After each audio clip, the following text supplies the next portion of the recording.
Grand Awakening Goddesses and Awakened Gods. It's your goddess here, Goddess Life, the People's Goddess. It's been a while since I've been on, but I am still here giving spiritual technology and practical techniques for today's modern goddesses and awakened gods to manifest your truest heart's desires into your 3D physical experience, all the while keeping it sage and hood. I do inspire you to master your power, to manifest your intentions with clarity, because I am your favorite manifest enthusiast.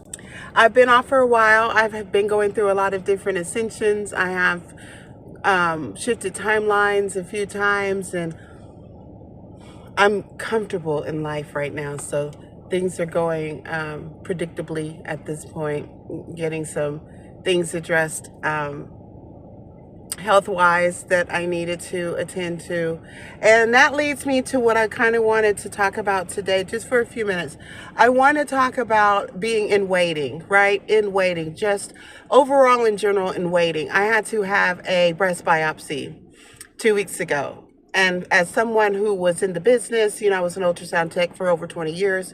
I have been in on many, many biopsies, have found breast cancer a few times in my career in women, and have assisted with interventional radiologists on capturing biopsy tissues. They're ultrasound guided, and as an ultrasound technologist, that was part of one of my duties. Depending on where I worked at, I floated around a lot because I did a lot of contract work because it paid more. So depending on the facility that I would be at, there would be interventional radiology procedures, and breast biopsy was pretty common. So being on the other side of the needle, as I like to call it, being on that other side, I try to send my patients off with a good lighthearted, send off, you know what I mean? While they go and wait for these results. And as it stands now, it took 2 weeks. It took 2 weeks for me to get those results back. And there were some moments, where I had to contemplate, if this comes back positive, if it comes back with a malignant finding, how do I proceed from there? What am I, how am I going to feel about that and such and that? But for the most part, while I was in waiting, I try to keep my thought process is very positive, in a way that it's neutral, positive neutral. There's a difference, you could be neutral, but kind of in the negative energy. I'm saying I was being positive, kind of, and being neutral in a positive energy, whereas I kept it balanced. If it occurred to me that, what if it comes back positive and you actually have breast cancer? And I'd say, I'm not going to have the attitude of like, why me? I'm going to say, why not me? I'm going to say, let's get it on, because I didn't live this long to go out like this. I have still plenty of things to do. I'm still raising children. So I had already decided that I was going to be down for the fight, right? And after I reconciled that with myself, then I would say, no harm comes nigh my dwelling. Health and healing is my covenant right. I will continue to remind myself of the outcome and speak it out loud. My results are benign. My results are unremarkable. They're negative. They find no malignancy in my body. There is no malignancy in my body. And I would just keep speaking that. So whenever the thought would occur to me, like, "Ooh, what if you have cancer?" I would refute that with a verbal word out loud. I would say it. GLB spilling divinity, honey, divinity. But I also didn't go, all the way to the side of, oh, I don't, it's nothing wrong or whatever. I also allowed myself to accept the possibility that it could be a positive finding. And that, then I would start to think logically that medicine has come a long way, and there's a lot of breast cancer survivors, and this, that, and the other. I'm fond of wearing wigs and hair anyway. Anything that would kind of get me to a space where I can stay balanced about it, where I can stay neutral about it. But at the end of the whole contemplation session, I still would declare health and healing is my covenant right. I'm in perfect health. The test findings are benign. I have no malignancy in my body.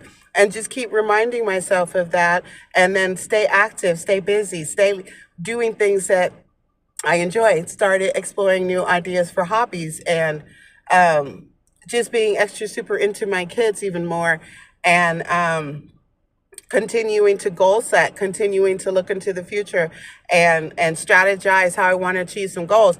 And I think that's a good way to get through it. And they called me yesterday morning out of the blue. And I wasn't expecting a call. I was just like, well, whatever. I'll just keep going in my patient portal. I'll just keep checking every day or every other day until the results hit. I'm not going to call anymore, because I did. I called a couple of times because I was like, this is taking a long time. It's taking a long time. But she called when I was least expecting it. A nurse called me and let me know that my results were benign, and then there was nothing needed further. I can go back to my regularly scheduled mammogram appointments. That there were no malignant findings, and that was the end of it. And I was very relieved and grateful. And I stayed. I held. Let me say this. I stayed and I held an attitude of gratitude the whole entire time that I was in waiting. Okay, I just stayed grateful for good results, and if the results weren't what I wanted them to be, I stayed grateful for good health care. I stayed grateful for good, doctors and surgeons, and stayed hopeful for good medicine, and stay grateful for, whatever it was going to be. I decided that I was going to be okay. And so that is a little bit of my little 2 cents worth on how to go through a waiting period, whether you're waiting to hear about a house, or if you're waiting to hear about a job, or if you're waiting to hear about some test results, or anything that you lie in waiting for the mean time. They call it a mean time for a reason. And it's almost like a testing period. And it is to see, do you trust? Do you trust the universe to have your back? Do you have faith that what you say is what you will receive? Can you stretch your belief structure and suspend your disbelief structure in order to benefit your situation when you're in the thick of it? And that is truly a sign of how where you are as far as manifesting your intentions with clarity, because you're going to have to keep an attitude of gratitude and positive vibrational high frequency while you're waiting for your things to manifest, while you're waiting for people to let you know what the outcomes are, and this, that, and the third. So it's a useful skill. I had to use it in real life. I use my practical techniques like that, which I just shared with you. Also listen to frequency music. I didn't do it a lot of nights, but I would just have a few moments in the evening and listen to some like frequency lo-fi, or listen to something calming, meditate, breathe, that kind of thing, and just keep track of what you're thinking, and let your thoughts play out, but then verbally say with your mouth what you're manifesting. And that is setting manifesting intentions with clarity. That's it. That's all I got for you right now. I sincerely hope you find what you're looking for. I hope all things work out for your best. And always remember, love yields peaceful, harmonious energy. If it's not that, it's not love. And that's it. I'm out. I will get with y'all later. I'll probably come back with a card reading or something pretty soon. I got some new cards, so I'm excited to use them.